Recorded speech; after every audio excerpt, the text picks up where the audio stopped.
La foi est le moyen propre et proportionné à l'union de l'âme avec Dieu. Avant d'en parler, amis, il convient de prouver comment il n'y a rien dans les réalités créées, ni dans nos pensées, qui puisse servir à l'entendement de moyens propres pour s'unir à Dieu. Et comment tout ce à quoi l'entendement peut atteindre ne peut que lui créer des obstacles au lieu de l'aider s'il veut s'y attacher. Dans le présent chapitre, nous prouverons cette vérité d'une façon générale et ensuite nous parlerons dans le détail de toutes les connaissances que l'entendement peut acquérir par le moyen de ses sens intérieurs et extérieurs, ainsi que des dommages ou inconvénients qui peuvent en résulter s'il ne s'attache au moyen véritable, celui de la foi. Il faut savoir, d'après une règle commune, que tout moyen doit être proportionné à sa fin, c'est-à-dire doit avoir avec elle la convenance et les rapports qui suffisent à obtenir le but qu'on poursuit. Voici un exemple tout simple. Si quelqu'un veut aller à la ville, il doit nécessairement passer par le chemin qui y conduit, car ce chemin est le moyen qui le met en rapport avec la ville. Autre exemple, vous voulez allumer du bois, mais il est nécessaire que la chaleur, qui est le moyen, dispose le bois par autant de degrés qu'il en faut pour le rendre peu à peu semblable au feu. Si l'on voulait allumer le bois par un autre moyen que celui qui lui est propre, par exemple avec l'air, l'eau, la terre, on n'y pourrait jamais réussir, comme on n'arriverait jamais à la ville si l'on ne prenait le chemin qui y conduit. De même, pour que l'entendement puisse s'unir à Dieu, autant qu'il le peut ici-bas, il doit nécessairement prendre le moyen propre à cette union, celui qui le rapproche le plus de Dieu par la ressemblance.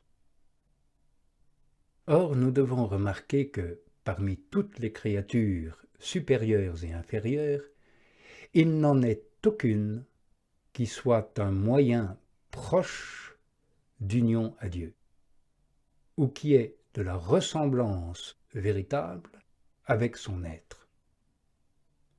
Sans doute, comme disent les théologiens, toutes les créatures ont un certain rapport avec Dieu et retracent plus ou moins quelques vestiges de son être, selon le degré de perfection de leur nature. Mais entre Dieu et elle, il n'est aucun rapport, aucune ressemblance essentielle. Au contraire, la distance qu'il y a entre Dieu et elle est infinie. Voilà pourquoi l'entendement ne peut pas s'unir parfaitement à Dieu par le moyen des créatures, tant du ciel que de la terre, parce qu'il n'y a pas une ressemblance suffisante. David, parlant des créatures célestes, a dit « Seigneur, il n'est personne de semblable à toi parmi les dieux ». Entendant par Dieu les saints anges et les âmes saintes. Il dit ailleurs « Ô Dieu, ta voix est une voix de sainteté. Où y a-t-il un Dieu comme notre Dieu ?» C'est comme s'il disait « La voie pour aller à toi, ô Dieu, est une voie sainte, c'est-à-dire une voie de pure foi. Car où trouver un Dieu aussi grand ? C'est-à-dire où trouver un ange d'une nature aussi élevée, ou un saint aussi rempli de gloire et aussi grand, qui soit une voie convenable et proportionnée pour aller à toi, ô Dieu. Et le même prophète, parlant en même temps des réalités terrestres et célestes, a dit « Très haut est le Seigneur. Il voit les réalités d'en bas, et c'est de loin qu'il connaît les élevés. » Comme s'il disait, étant très élevé dans son être, il voit que toutes les réalités de la terre sont bien basses, comparées à sa nature sublime. Quant aux élevés, aux créatures célestes, il les voit et les connaît comme étant très éloignés de lui. En définitive, toutes les créatures ne peuvent, en elles-mêmes, servir de moyens proportionnés pour que l'entendement s'approche parfaitement de Dieu, quoiqu'elles en aient quelques similitudes. De même, tout ce que l'imagination peut produire et l'entendement concevoir ne saurait être un moyen prochain pour l'union totale avec Dieu. Nous mettant au point de vue naturel, l'entendement est incapable de concevoir autre chose que ce qui tombe sous les formes ou figures qui nous viennent par les sens du corps. Or, ces réalités, comme nous l'avons déjà dit, ne peuvent non plus servir de moyen pour l'union, et par suite, notre intelligence naturelle y est également impuissante.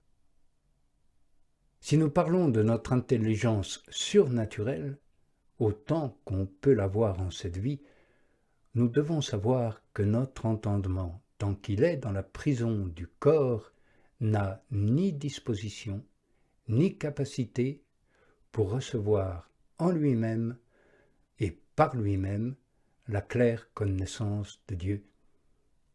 Car cette connaissance n'est pas de la condition présente. Il faut mourir ou en être privé. Aussi, quand Moïse demanda à Dieu cette claire connaissance, il lui fut répondu en ces termes qu'il ne pourrait l'avoir, « Aucun homme ne me verra et vivra. » Voilà pourquoi saint Jean dit « Personne n'a jamais vu Dieu. » Saint Paul et Isaïe disent de même « L'œil ne l'a point vu, l'oreille ne l'a point entendu, et le cœur de l'homme ne l'a point pressenti. »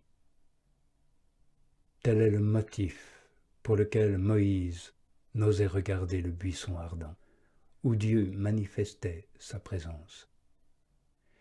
Il savait que, malgré le profond sentiment de respect qu'il animait pour Dieu, son entendement était incapable de contempler Dieu comme il convenait, et surtout comme il l'était en substance. Il est raconté d'Élie qu'étant au sommet de la montagne, il se couvrit le visage en présence de Dieu. Cela signifie qu'il mettait son entendement dans les ténèbres parce qu'il n'osait pas employer un moyen si bas pour contempler une réalité si élevée. Il comprenait parfaitement que tout ce qu'il pouvait considérer ou comprendre était très éloigné et très différent de la personne divine.